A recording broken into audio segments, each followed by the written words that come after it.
What's up, everybody? Joey Christopoulos, Sports Talk Chicago, with the first day of free agency in the NFL wrapping to its conclusion. Let's do a quick reaction right here on Sports Talk Chicago. Make sure you tune into the full episode a little bit later this week, but I had to jump on and talk about the Chicago Bears making some moves, not just via trade. They had three players today, excuse me.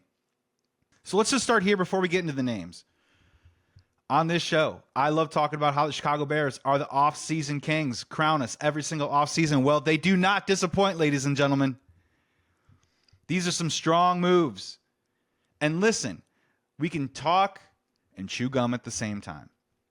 The Chicago Bears were bad on the defensive line last year. They were bad on the offensive line last year.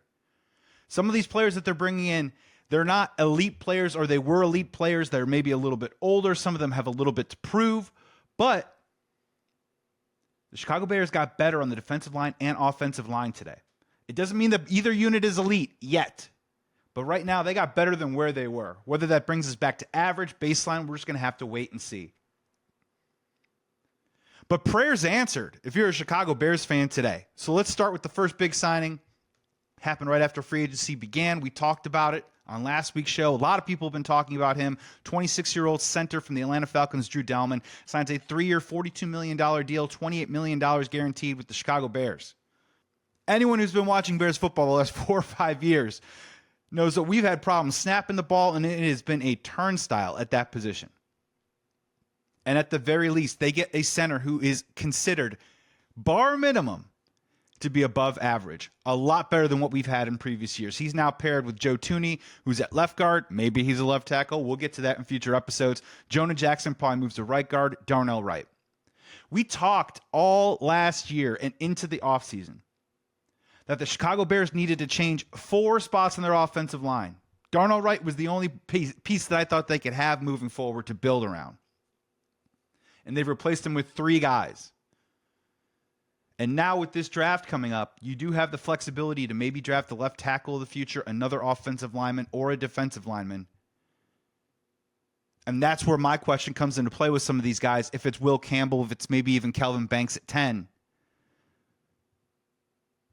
Are they left guards or are they left tackles? Are they going to make Joe Thuney play left tackle? Story for another day. But this was a prime target for the Chicago Bears. They went out, they got the deal done, and honestly, a lot of people were saying it was going to be $18 to $20 million a year. Looks like it's going to clock in at about 14. If he plays well this year, my guess is they're going to try and extend him immediately, but really, this is a 2-year deal. They got active on the defensive line, too, as well. Grady Jarrett, 10-year veteran, 2-time Pro Bowler from the Atlanta Falcons. This guy is a fan favorite. This guy's great at stopping the run. He's a little bit longer in the tooth, but 3 years, $43.5 million. Again, ostensibly a 2-year deal that you can get out of. But nobody saw Grady Jarrett hitting the market. And maybe his best, most elite days are behind him, but they just got better stopping the run up front. Grady Jarrett, Gervon Dexter, Andrew Billings, that's a good combo to start with. And we'll see what happens in the draft if you can add to that mix. They also got busy signing Indianapolis Colts defensive end Dayo Adbengu, 3 years, $48 million, an annual salary of about $16 million a year. So earlier in the day, a lot of people were hoping maybe Khalil Mack and the Chicago Bears were going to have a reunion. He signed for a 1-year, $18 million deal to come back to the San Diego Chargers. So it's fair to question just a little bit why they turned towards Dayo from Indianapolis at 16 when they couldn't get Khalil Mack for 18. 2 reasons. One, maybe Khalil Mack wanted a little extra money to move, uproot his family, and come back to Chicago. The other one is also obvious, the age. Khalil Mack is 34 years old. They think they might have a little bit of a higher ceiling. He's 25 years old, Adbengu. So they're rolling the dice a little bit here. But again, it opens up the flexibility in the draft. They can get a defensive lineman if they want to at 10, pair him, and have a nice little rotation for a couple years and see how it goes. So the Chicago Bears got better defensive tackle. Added, I'm not saying better yet, added to their defensive end rotation. And got better at center a week after getting better at left guard or left tackle and right guard. So heavy lifting in the trenches. It's not sexy, but get excited, Chicago Bears fans, because this is good news. The Chicago Bears got better. There's no other way to say it. There's no other way to slice it. No other way to cut it. Chicago Bears got better.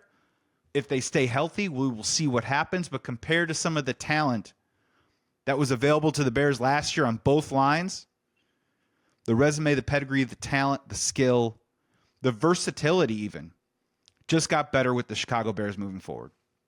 Which brings me to my final point at pick 10.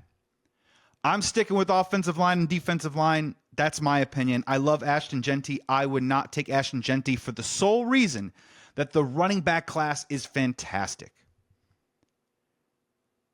I'm not saying Ashton Jeanty is a person. I just don't think he's Saquon Barkley.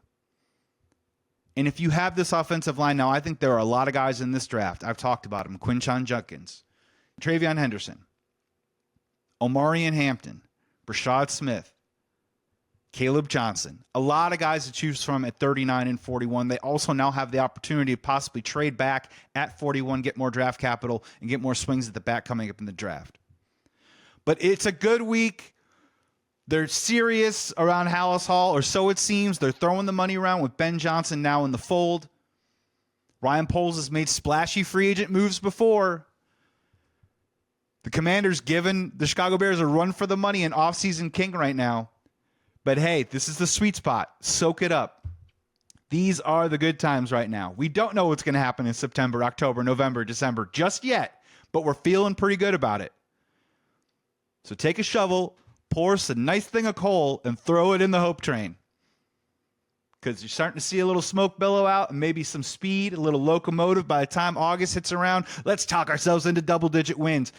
Let's not get too ahead of ourselves. Today is a good day for the Chicago Bears. Everyone knew that they need to upgrade defensive line and defensive line, offensive line and defensive line. They did that with veteran moves, guys that have been around. Grady Jarrett, great locker room guy. Joe Thuney, great locker room guy on both sides of the ball. They need that. And Chicago Bears, what can I say? Got a little bit better today. That's going to do it for my quick hit. Sports Talk Chicago with Joey Christopoulos. Tune in a couple of days. I'm going to talk about this at length, among other Chicago sports topics. Follow us on socials at Sports Talk Chi. Like this video, please. Hit the subscribe button. Notify for the future videos that are coming up. I'm Joey Christopoulos. I'll talk to you soon.